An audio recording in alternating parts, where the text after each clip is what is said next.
बिस्मिल्लाहिर्रहमानिर्रहीम, अस्सलाम वालेकुम। क्या इमरान खान साहब के लिए हालात बदल रहे हैं? क्या अब एक के बाद एक केस जिस तरह से फारिग हो रहा है, ये इस बात का सबूत है, इस बात की दलील है कि ज़्यादा अरसा इमरान खान को जेल में नहीं रखा जा सकता। साइफर तो साइफर रहा, आज़म खान के बयान का बहुत चर्चा था। अब समझ नहीं आ रही कि अब क्या करें, क्योंकि अब जो सहाफ़ी जिनका काम यह है कि किसी तरह से गलत को सही, झूठ को सच करने की कोशिश करें, उन्होंने अब ये भी महाज संभाल लिया है कि जी दिखाना नहीं, आज़म खान ने कोई ऐसी वैसी तब्दीली नहीं की अपने बयान में। लेकिन जो सबसे ऑथेंटिक लोग हैं, सबसे मैं समझता हूं कि सही रिपोर्टिंग करने वाले लोग हैं, उन्होंने वाज़ेह तौर पर कह दिया, जिनमें साकिब बशीर साहब हैं और बहुत से जो कोर्ट रिपोर्टिंग के नाम हैं, वो सब मान रहे हैं। चले अंसार बासी की मान लें कि जनाब ये बयान में अब बहुत फर्क आ गया है, और जो हलफ पर उन्होंने बयान दिया अदालत के सामने, वो फर्क है जो पहले वो बयान दे चुके हैं। मगर अब उससे भी आगे की गेम हो गई है।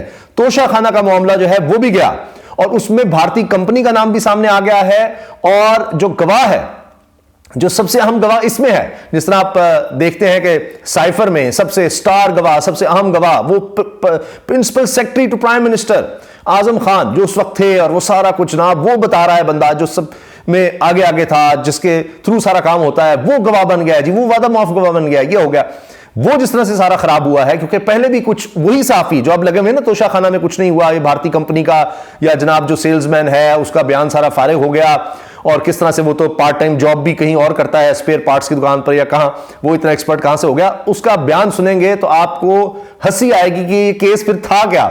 इसकी बेस पर सारा केस जो है तोशाखाना का, कि जी ये अमाउंट कहां से कहां थी, इसकी वैल्यू लगवाई गई है जी, और यहां जो वैल्यू लगवाई गई थी वो गलत लगाई गई थी। अगर गलत भी लगाई गई थी तो यहां वो सरकारी अफसर जिसने उसकी वैल्यू गलत लगाई, यानी एक वैल्यू लगाई और उसका 20% या 50% दिया जाता है, इमरान खान साहब गवर्नमेंट आने के बाद उसका 50% कर दिया गया था, तो वो जनाब दे दिया और वो ले लिया।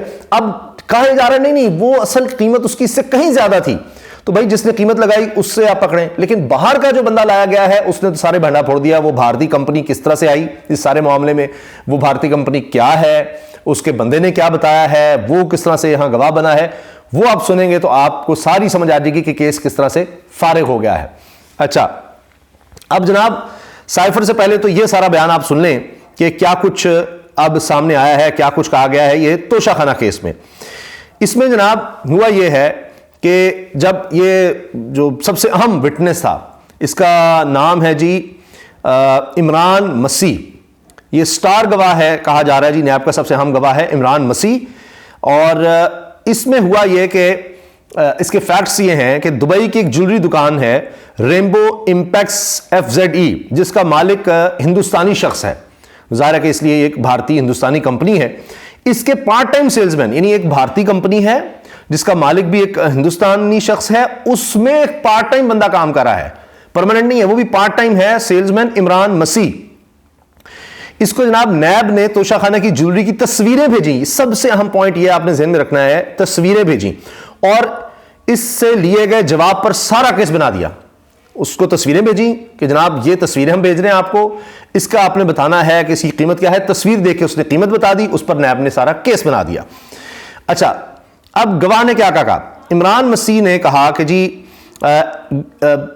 इसकी सारे जब ये गवाह हो यानी पेश होता है उस पर जिरा की जाती है, यानी जो इमरान खान साहब उन्होंने जिरा की कि भाई तुमने ये बयान दिया है, अच्छा इसके बारे में ये बताओ, तो उससे फिर सवालात होते हैं उसके बयान पर। अच्छा, ये बंदा है जनाब एक FA पास है, 8 सालों की कोशिश के बावजूद BCom का इम्तिहान पास नहीं कर सका। इमरान मसीह दुबई में भारतीय दुकान पर 3800 दिरहम माहाना पर पार्ट टाइम सेलमैन है। इसके अलावा एक स्पेयर पार्ट की दुकान पर भी नौकरी करता है। ये जनाब देखिए, ये आपने शायद कहीं ना सुना हो कि एक हीरे का माहिर है, हीरों का माहिर है, उसकी कीमत लगाने का माहिर, जनाब ये माहिर तो क्या नहीं, ये सेल्समैन है, लेकिन चले, जो कि स्पेयर पार्ट्स की दुकान पर भी काम करता है, वहां भी काम करता है, यहां भी। ये देखिए ना आप जरा, कॉम्बिनेशन बड़ा कमाल है। इतना बड़ा एक्सपर्ट नैब ने ढूंढा है जो स्पेयर पार्ट्स का भी काम करता है और हीरों का भी बता देता है, और वो भी तस्वीर देख के। इमरान मसीह के पास ज्वेलरी को परखने का कोई सर्टिफिकेट भी नहीं था। इसके पास हीरों के तयन करने के लिए मुतलका सर्टिफिकेट IJIB है कि नहीं। अच्छा, इमरान मसीह को यह भी नहीं पता कि IJI किसका मुखफ़फ़ है। इसके पास ना तो IJI का सर्टिफिकेट है कि जो हीरों के तयन करने के लिए एक मुतलका सर्टिफिकेट होता है जिसको आईजीआई, मैं भी इसमें तो एक्सपर्ट नहीं हूँ, लेकिन आईजीआई जो है उसका इसके पास सर्टिफिकेट भी नहीं है, और यह भी नहीं पता कि आईजीआई किसका मुखफ़फ़ है। इमरान मसीह को दुकान के मालिक का भी मालूम नहीं कि वो कौन है, ना उसको पता है दुकान का मालिक कौन है, ना उसको आईजीआई सर्टिफिकेट का पता है कि आईजीआई कोई सर्टिफिकेट भी होता है, और वैसे आईजी का उसको पता होगा, आईजीआई का उसको कोई नहीं पता। स्पेयर पार्ट्स में भी वो काम करता है दुकान में, फिर उसके पास कोई सर्टिफिकेट भी नहीं है। अच्छा, इसमें अब क्या हुआ, अब आप सुनिए, फैक्ट्स आ गए, अब गवाही का सुने। इसने जी सेल्समैन ने तोहफे की तस्वीर को दुबई की ग्राफ और BVL गैरी की दुकानों को दिखाया। ये मुबैना तौर पर नहीं, उसके मुताबिक वो कह रहा है जी मैंने वहां दिखाया, और फिर मार्केट रिसर्च करके, यानी वहां मैंने पता पुता करा के, तो ज्वेलरी की कीमत 300 करोड़ लगवाई। 300 करोड़ की ज्वेलरी उसने कहा जी है। अच्छा, अब इसके पास कोई, ये इसका सिर्फ एक बयान है कि मैंने जी उसे पूछा ना किस तरह तुमने ये 300 करोड़ लगा दिया, कहते जी मैंने सारी दुकानें फिरी और मैंने वहां तस्वीर लेकर जनाब पता करा लिया कि ये 300 करोड़ की ज्वेलरी बनती है। इसके पास कोई रिटर्न कुछ भी नहीं है कि अच्छा किस दुकान पे गए, कहां से करवाया, किस तरह करवाया, उन्होंने क्या बताया, कौन है, जिसको अपनी दुकान के मालिक का नहीं पता उसको पता नहीं क्या पता होगा। जो स्पेयर पार्ट्स वाला भी है वो भी आप सुनते चले जाएं। फिर जनाब इसके पास, इमरान मसीह के पास, ना तो कंपनी की तरफ से कीमत के तयन का कोई लेटर वगैरह, अथॉरिटी लेटर कोई जारी किया गया हो पता चले, और अदालत में गवाही के हवाले से भी इसके पास कोई दस्तावेज वगैरह नहीं है। इमरान मसीह को कीमत के तयन की जिम्मेदारी भी कंपनी की जानिब से तो दी ही नहीं गई थी कि जिस कंपनी में काम करता है, और ना ही इसके पास कौंसलेट जनरल से राब्ते की कोई चिट्ठी थी। इसे यह भी मालूम नहीं कि कौंसलेट जनरल और इसकी कंपनी के माबैन क्या तय हुआ और इस सर्विस की कितनी फीस ली गई, कुछ नहीं उसको पता। सेल्समैन कहता है जी हीरे की कीमत का तयन माइक्रोस्कोप मशीन और स्कैनर और डायमंड सिलेक्टर से किया जाता है। अच्छा, ये शुक्र है उसको पता है, ये मैं मान गया हूं। वैसे उसको ये पता है कि हीरे की कीमत के तयन के लिए माइक्रोस्कोप मशीन होती है जिसमें वो देखते हैं कि अच्छा ये किस तरह का हीरा है, कैसा है, असली है, नकली है, या किस तरह का है। तो जिस तरह कहते हैं ना किस मेयार का हीरा है, वो देखना है। फिर ये कुछ स्कैनर और डायमंड सिलेक्टर का भी इसमें कहा जाता है जी होता है रोल। तो इतना उसको पता था, लेकिन नैब के रेफरेंस में दिए गए तहफ़ का इससे मुआयना नहीं किया गया क्योंकि इसके पास सिर्फ तस्वीर थी। उसने इस तरह का कोई मुआयना नहीं किया, सिर्फ तस्वीरें से उसने जनाब देख लिया है, ताकि जेवरात का ना, ये बस तस्वीर से ही उसने देख कर, ना उसके पास जेवर ना कुछ, तस्वीर से उसने कहा जी 300 करोड़ के, जबकि खुद कह रहा है कि इन चीज़ों की ज़रूरत होती है।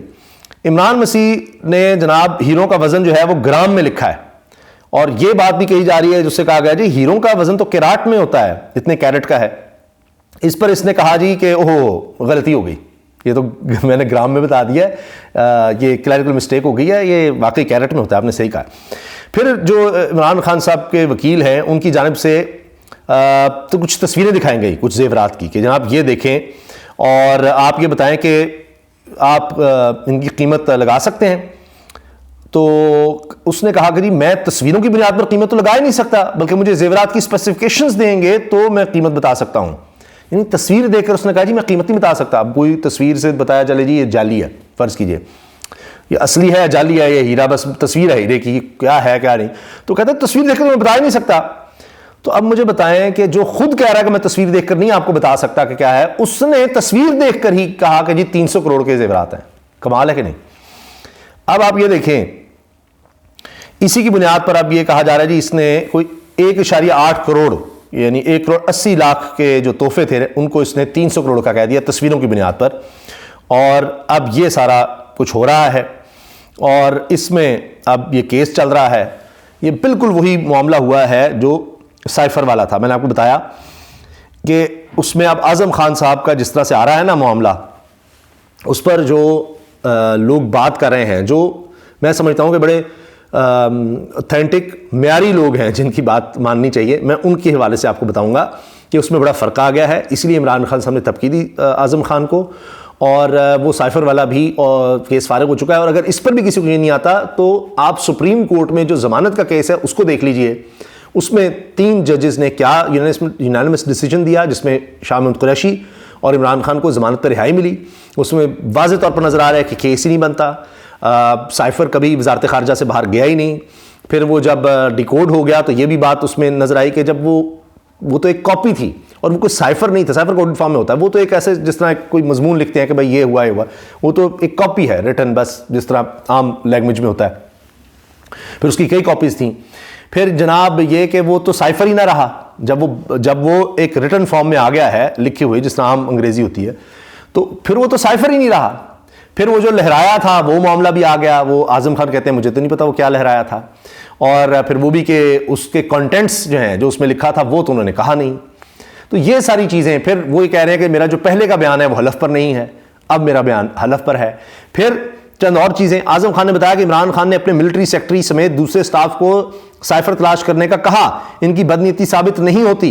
वैसे इमरान खान को 9 मार्च को साइफर मिला, 9 अप्रैल को वज़ीर-ए-आज़म हाउस छोड़ दिया, फिर शहबाज शरीफ आए, कौमी सलामती कमेटी की 2 मीटिंग्स हुई, गुमशुदा साइफर का तस्करा कहीं भी नहीं मिलता। तो फिर ये क्या चक्कर है? और यही सवाल सुप्रीम कोर्ट जज ने भी उठाया, यही बात अहमद अबराइच भी कह रहे हैं। अच्छा, इसके साथ एक और बात, इसी तरह बड़े अच्छे रिपोर्टर हैं कमर मकीन, और ये जनाब सुप्रीम कोर्ट को कवर करते हैं, और ये कहते हैं जी साइफर जब डिकोड हो गया फिर वो साइफर ना रहा। जस्टिस सरदार तारिक मसूद ने साइफर जमानत की दरखास्त पर सुप्रीम कोर्ट में रिमार्क्स दिए थे। आज एक और बात कंफर्म होगी कि साइफर की कॉपी गुम हुई, असल साइफर वजारत खारजा में मौजूद है। बाकी ये केस इसी दिन कमजोर हो गया था जिस दिन सुप्रीम कोर्ट से जमानत मिली थी। साइफर केस का हाल भी वही होगा जो तोशा खाना फौजदारी का हुआ था, वो हुआ था, और अब फौजदारी का जो ये तोशा खाना का जो दूसरा मामला चल रहा है वो भी हो चुका है। तो ये जनाब सारे सबूत हैं। हाँ, एक ज़रूर चीज़ जनाब आई है, और वो अब नून लीग के हवाले से आ गई है। हो सकता है कि कल को ये भी चीज़ हो कि ये क्या कह दिया शाहिद खान अब्बासी ने। उससे पहले ये सुन लीजिए कि अब तोशा खाना में तमाम तहफ़ का तखमीना दुबई में भारतीय शहरी की छोटी सी दुकान से लगवाया गया, और ये सारा केस एक ऐसे गवाह पर था जिसके बारे में अब सब लोग लिख रहे हैं, सीनियर साफ़ी लिख रहे हैं कि भाई ये तो सारा केस उड़ गया है। जिसको जो स्पेयर पार्ट्स की दुकान में भी काम करता है वो तस्वीर देखकर सारे फैसले कर रहा है।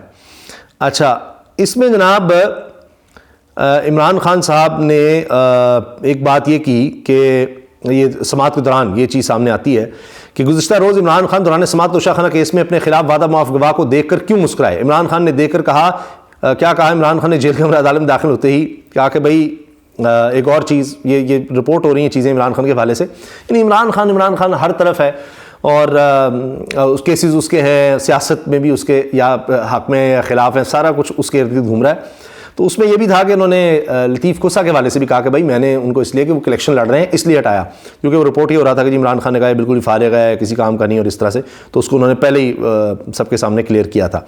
अच्छा जी, अब एक और चीज़ ये सामने आ रही है कि जी जिस तरह ये साइफर वाला मामला ख़त्म हुआ, अब ये इमरान खान साहब के मुखालफिन के लिए एक नया मसला आ गया। इलेक्शन से पहले साइफर भी गया, तोशा खाना भी गया, उनके लिए नई मुश्किलात पैदा हो गई हैं कि अब वो क्या बयानी बनाएं। अपने पास तो उनके पास कहने के लिए कुछ है नहीं, हर तरफ अब इस खबर का चर्चा है। शाहिद खान अब्बासी साहब की सुन लीजिए, उन्होंने ये इंटरव्यू दिया है और ये जनाब इस वक्त वायरल है, और इसमें शाहिद खान अब्बासी कह रहे हैं कि जी ये तो मियाँ नवाज शरीफ के वालिद साहब ने ये जो फ्लैट्स वगैरह है ना, ये सारे उन्होंने 90 के शुरू में 91-92 में खरीदे थे। अब ये क्या कहते हैं अदालतों में सारा कुछ लिख के जी 2006 में हमने खरीदे हैं, 2006 में। शाहिद खान अब्बासी जो दिहाइयों से इनके साथ हैं, साबिक वज़ीर आज़म, वो कहते हैं 1990 के अवाइल में, शुरू में इनके वालिद ने खरीदे। ना सिर्फ ये कि वो शरीफ खानदान का वर्जन झूठा साबित कर रहे हैं, साथ वो ये भी कहते हैं कि जी उन्होंने यहां किसी को रकम यहां दी, वहां से वो ले ली, यानी यहां से कोई ट्रांसफर नहीं की, यहां से रकम जनाब को बैंकिंग चैनल या कोई इस्तेमाल किया होगा, नहीं, वो कह रहे हैं यूं ही चलता था, वहां सारे यूं ही करते थे। यानी मनी लॉन्ड्रिंग यही होती है कि आप कोई टैक्स कुछ भी नहीं देते, आप करते क्या है, ये हवाला हुंडी जिस तरह से है कि जनाब वहां पर आपने किसी को रकम दी बाहर, फर्ज कीजिए, तो यहां पर उसके जो भी एजेंट होगा उसके जरिए आपने रकम वसूल कर ली, कोई प्रॉपर चैनल्स के जरिए नहीं आई।